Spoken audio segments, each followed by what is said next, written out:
Good afternoon. I'm Robert Helton. I'm the police chief here in Gastonia. I'd like to thank all of you for helping us keep the community informed about our search for Maddox Ritch. Many of our partners are standing here with me now, but there's many others that are out searching for Maddox at this time.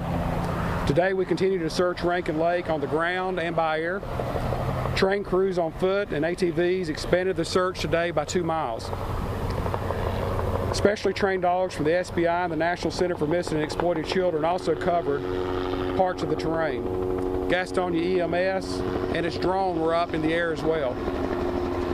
We're going to post some of the video from the drone on our Facebook page shortly. We went to businesses today around the park that were not open yesterday to see if they had any surveillance video that could be helpful to us, and also check the areas outside, including dumpsters. The SWAT team checked dozens of dumpsters today by hand.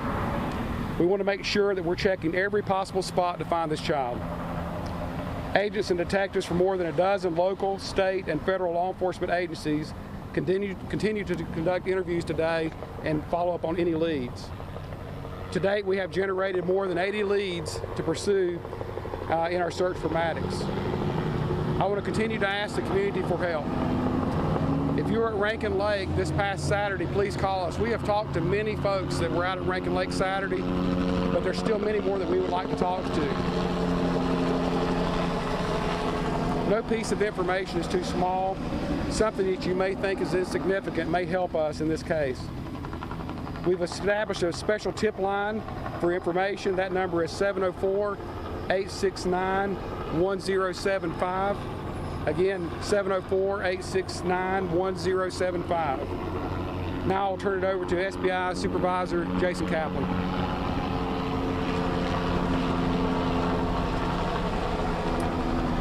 Good afternoon. I want to reiterate what the chief said. The work that's being done right now includes our partners in law enforcement, the community, and the media. And we want to continue to do everything possible to search for Maddox. Right now we have 2 components to this, the search for Maddox, and that includes an investigative component, and it also includes the search component. What we're doing involving both of those components is not ruling anything out. We still want to do everything possible to find Maddox, and we're hopeful that we'll be able to do that. We want to give a few more specifics about the clothing that Maddox was wearing on the day that he went missing. Maddox was wearing a shirt that's orange that says, "I'm the man." Now when Maddox wears the shirt, that word "man" covers most of his chest. Maddox is 4 feet tall, he's about 65 pounds, he has blonde hair and blue eyes. We also have a picture of the shoes that Maddox was wearing on that day, and you can see that they look like sandals and they have closed toes. We worked with his mother and his father yesterday, and we recorded messages from them, and we're playing those messages now so that if he's lost in the woods, he'll be able to hear those messages played, and we're hoping that he'll come to the words from his mother and his father. Both his mother and father have been very cooperative with us as we're trying to find their son. Our focus remains unchanged. We're committed to finding Maddox, and we're hopeful to do so. We'll now open it up to any questions, but please keep in mind that our focus is on finding Maddox, and we won't be going into any details about any of the investigation. Thank you. What are the names of the adults who are with Maddox at the time of this disappearance? What is the relation to Maddox? Yeah, that's information that can be found that is not part of the public record, and in respect for their families, we're not going to reveal their names at this point. Can you confirm whether or not they were married, separated, divorced, what the dynamic is with his mother and father? I think the same answer to that is that out of respect for them, we're not going to get into details about their marriage or any of their relationship. Was the child in school? Was he a school-aged child, or was he not in school yet? Once again, I think that's private information that we're not going to bring up.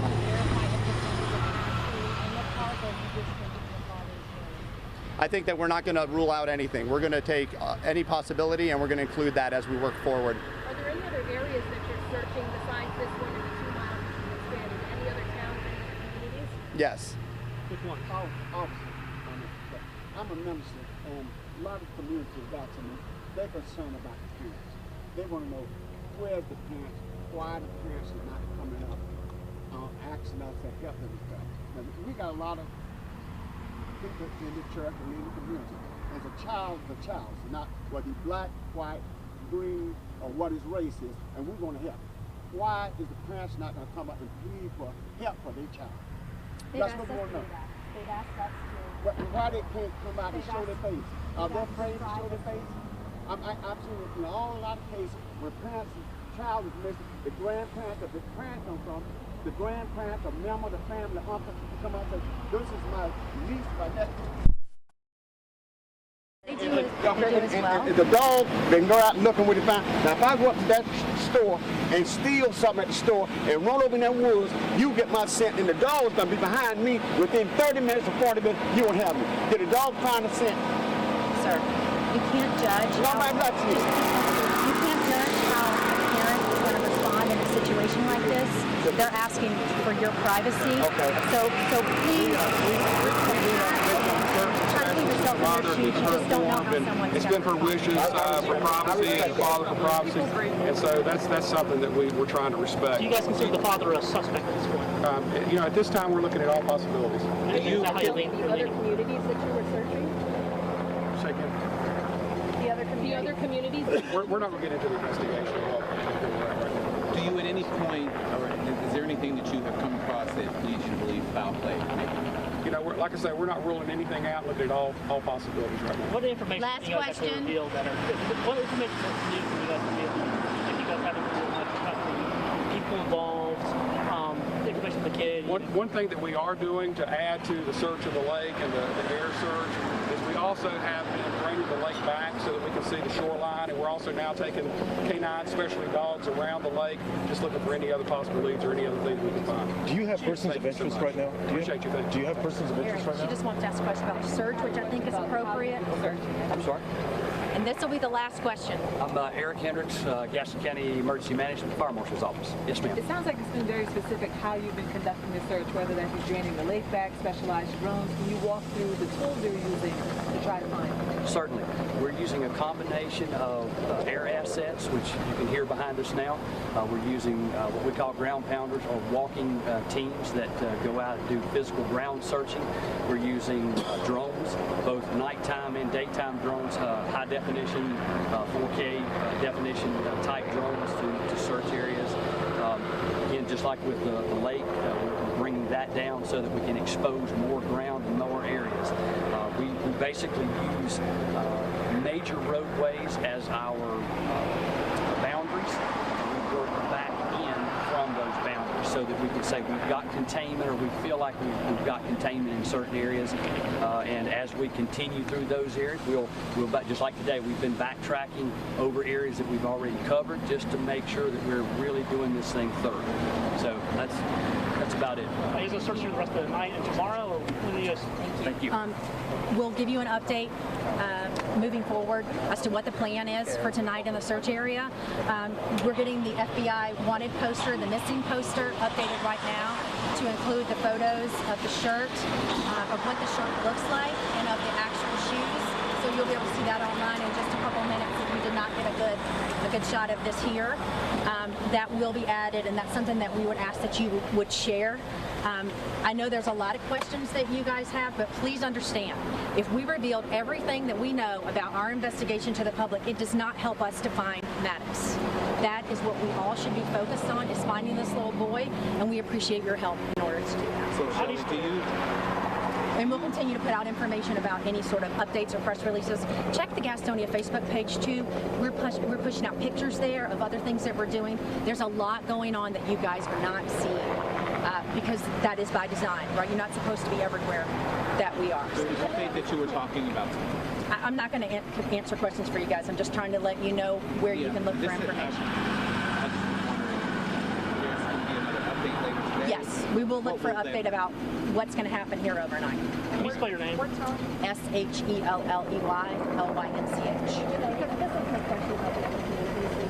want as many people from the public to be looking. Should we just tell everybody in our viewing area to look? No. Because right now we're just telling people around the park. Yes. So that's fine. So this is the only place to be able to do. Yes, Okay. the public should be.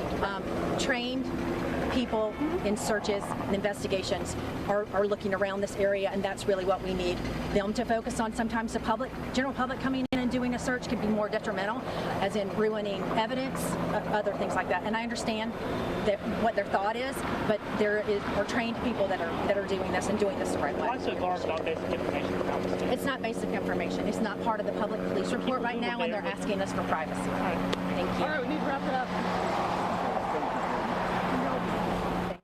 Wow.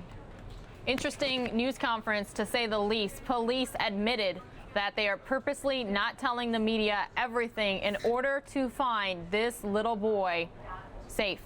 That's their goal. That's what they're trying to do. Just a quick recap here before we lose the live picture out of Gastonia, North Carolina. Maddox Ritch is described as being 4 feet tall exactly, 45 pounds with blonde hair, and was last seen wearing an orange "I Am the Man" t-shirt and black shorts with a white stripe. Again, anyone with information is asked to contact a special tip line established by Gastonia Police. That number is 704-869-1075. Again, 704-869-1075. But authorities out there are saying they are purposely not giving all the details.